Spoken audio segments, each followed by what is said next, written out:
تجھے مصطفیٰ کی چوکھٹ پہ لے کے چلوں۔ میرے حضور کے بہت غریب صحابی ہیں، اتنے غریب صحابی کہ کبھی کبھی کھانا مل جاتا، کئی کئی دن تک فاقے ہو جایا کرتے تھے۔ ایک دن حضور کی بارگاہ میں آئے، اللہ اکبر، اخلاق کریمہ دیکھو میرے حضور کا، اپنے ہر غلام سے خیریت پوچھتے تھے۔ آج تو باپ بیٹے سے خیریت نہیں پوچھتا، بھائی بھائی سے خیریت نہیں پوچھتا۔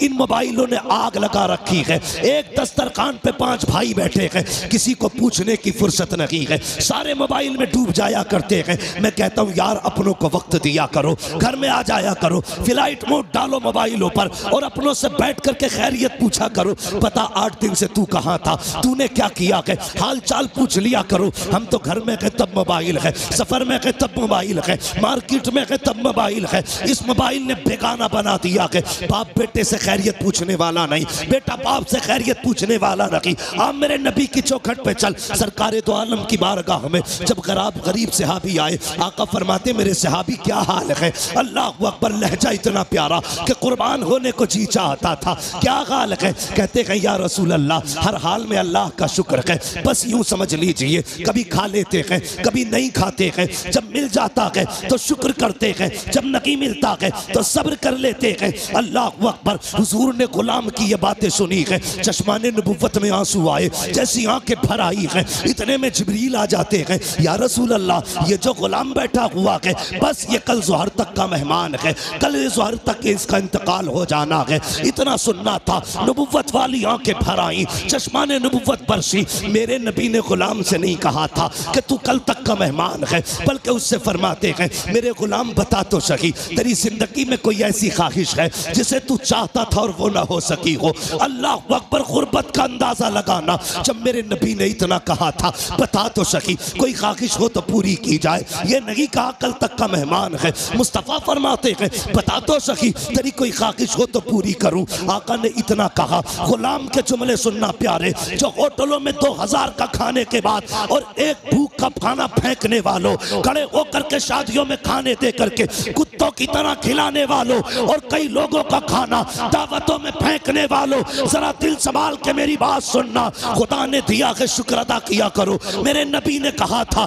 روٹی کی قدر کرنا، اگر یہ چلی گئی تو ہاتھ نہیں آئے گی، رزق کی عزت کیا کرو، قدر کیا کرو۔ یہ تو حضور کا کرم ہے جو دسترخوان سمیٹے نہیں گئے ہیں، یہ مصطفیٰ کا کرم ہے جو چہرے بگاڑے نہیں گئے ہیں، یہ تو آقا کا کرم ہے جو زمین پھاڑی نہیں گئی ہے، یہ مصطفیٰ کا کرم ہے جو شکلیں بگاڑی نہیں گئی ہے۔ اگر آقا کا کرم نہ ہوتا تو چہرے بگاڑ دیے گئے ہوتے، آقا کا کرم نہ ہوتا دسترخوان اٹھا دیے گئے ہوتے، مصطفیٰ کا کرم نہ ہوتا فاقے مار دیے گئے ہوتے۔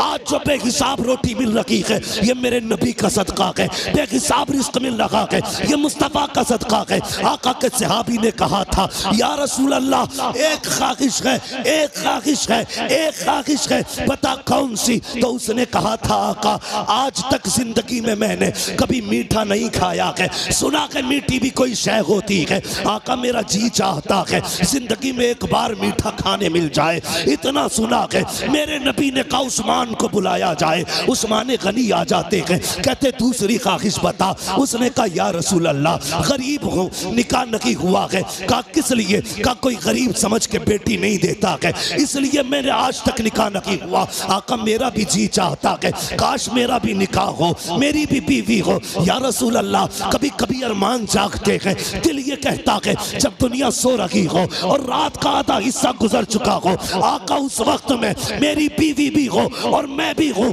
دونوں مسلح پہ کھڑے ہوں، وہ بھی رو کے رب کو مناتی ہو، میں بھی رو کے رب کو مناتا رہوں۔ آقا بس اتنی خواہش ہے، ایک تو میٹھا مل جائے، دوسرا میرا نکاح ہو جائے۔ نبوت والی آنکھیں برس رکھی ہے، فرمایا بتا تیری نظر میں کوئی بیٹی ہو تو بتا۔ اس نے کہا جی یا رسول اللہ میرے چچا ذات بہن ہے، لیکن میرا چچا غریبی کی وجہ سے مجھے دیکھنا نہیں چاہتا۔ آقا فرماتے بلایا جائے اس کے چچا کو۔ جب ان کے چچا کو بلایا گیا، اب میرے نبی کا فیصلہ سننا۔ آقا فرماتے ہیں میرے صحابی میں نے تیری بیٹی کا رشتہ اپنے اس غریب صحابی کے ساتھ طے کر دیا ہے۔ پھر کیا تھا؟ مصطفیٰ کا فرمان تھا، گردن جھک جاتی ہے۔ آقا فرماتے ہیں کوئی اعتراض تو نہیں ہے؟ تو انہوں نے کہا تھا یا رسول اللہ حق تو یہ ہے بیٹی کا ہاتھ مانگا ہے، اگر سر بھی مانگ لیتے ہنستے ہنستے جانے دے دیتے، اس لیے کہ یا رسول اللہ جان دیتی ہوئی اسی کی تو تھی، حق تو یہ ہے کہ حق ادا نہ ہو۔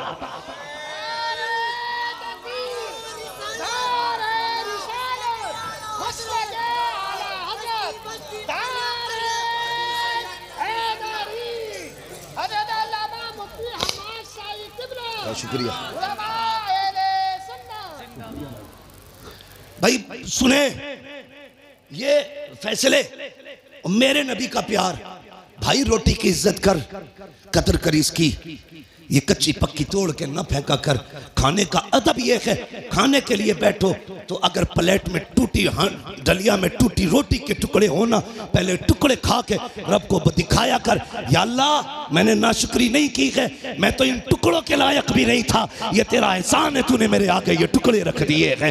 وہ تو یہ کہتا ہے میرا شکر ادا کرو گے تو اتنا دوں گا کہ سنبھالا نہیں جائے گا، اور ناشکری کرو گے تو یاد رکھنا ایسے عذاب میں مبتلا کروں گا کہ کوئی بچانے والا نہیں ہوگا۔ حضور نے اتنا فرمایا کہ تیری بیٹی کے ساتھ اس کا نکاح ہونا ہے، جی یا رسول اللہ کا تاخیر نہ کرنا۔ آقا جانتے تھے کل ظہر تک کا مہمان ہے، مصطفیٰ جانتے تھے کل ظہر تک اسے موت آنے والی ہے، اس لیے میرے نبی نے کہا اب دن کا انتظار نہیں ہے، ابھی اس کا نکاح ہوگا۔ ابو بکر جی یا رسول اللہ نکاح کی جو ضرورتیں ہیں وہ آپ پوری کریں گے، عثمان جو حلوہ ہے وہ آپ کا بنانے کی ذمہ داری ہے، ایسا حلوہ بنانا کہ آج تک کسی نے نہ کھایا ہو۔ میرے غریب غلام کی تمنا ہے یہ حلوہ کھانا چاہتا ہے، میٹھا کھانا چاہتا ہے۔ حضرت عثمان کے یہاں حلوہ بنا، حضرت ابو بکر صدیق کے یہاں سے نکاح کا انتظام ہوا۔ جب نکاح ہو جاتا ہے، اللہ اکبر، آقا کریم کو بتایا تھا جبریل نے کہ کل ظہر تک کا مہمان ہے، رات گزر جاتی ہے۔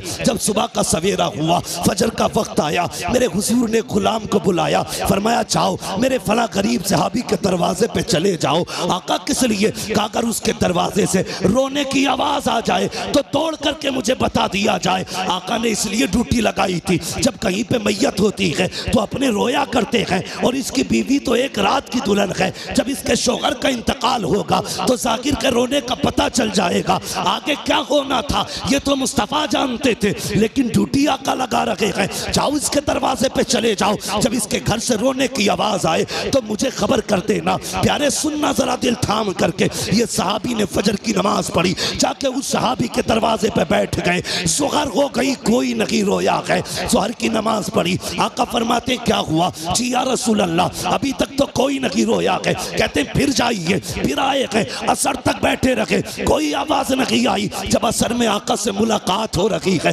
مصطفیٰ فرماتے ہیں پتہ کیا ہوا؟ کہتے یا رسول اللہ میں صبح سے دیکھ رہا ہوں اس گھر سے قہقہوں کی آوازیں آ رہی ہیں، ہنسی اور خوشیوں کی آوازیں آ رہی ہیں۔ آقا اس گھر میں کوئی نہیں رویا ہے، اتنا سننا تھا۔ حضور نے سجدے میں سر رکھا، اے میرے مالک بتا تو سکی، کل جو جبریل نے بتایا تھا وہ تو صحیح تھا، جبریل تو جھوٹ نہیں بولے گا، تیرے فیصلے بھی حق ہیں۔ جبریل نے یہ کہا تھا یہ ظہر تک انتقال کر جائے گا، مگر میرے مالک بتا تو سکی ابھی تک وہ مرا کیوں نہیں ہے، اس کو موت کیوں نہیں آئی ہے؟ اب ذرا دل تھام کے سننا پیارے، رب نے جبریل کو بھیجا، جا میرے محبوب سے جا کے کہانی بتا دے۔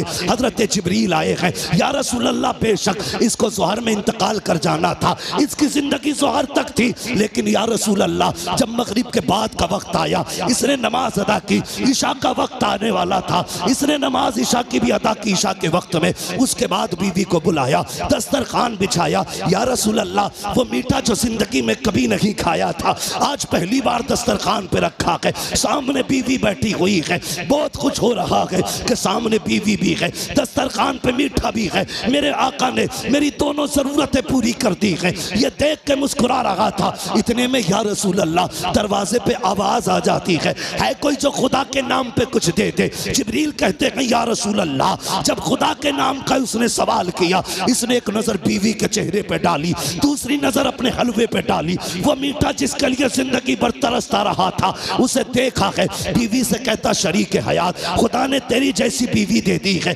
اب اور کیا کمی رہ گئی ہے؟ دروازے پہ رب کے نام کا سائل آ گیا ہے، اگر تو کہے تو یہ حلوہ اس کے حوالے کر دو۔ بیوی نے کہا میرے سرتاج جیسے تیری مرضی ہے۔ جبریل کہتے ہیں یا رسول اللہ اس نے اپنی زندگی کی سب سے پسندیدہ غذا حلوہ اٹھایا، خدا کے نام پہ غریب کو دے دیا اور کہا جب غریب کے ہاتھوں میں حلوہ آیا آقا اس کی زبان سے جملہ نکلا خدا تیری خوشیوں کو سلامت رکھے، خدا تیری خوشیوں کو سلامت رکھے۔ جبریل کہتے ہیں یا رسول اللہ فیصلہ تو موت کا ہو چکا تھا، لیکن جب اس فقیر نے کہا تھا خدا تیری خوشیوں کو سلامت رکھے، رب نے فیصلہ کر دیا اے جبریل اس نے اپنی من پسند شے میری رضا کے لیے اپنے آگے سے اٹھا کر کے غریب کے حوالے کر دی ہے، جاؤ میں نے اس کی زندگی کو موت کو زندگی میں تبدیل کر ڈالا ہے اور اس کے غموں کو دور کر کے اس کی زندگی کو خوشیوں سے آباد کر ڈالا۔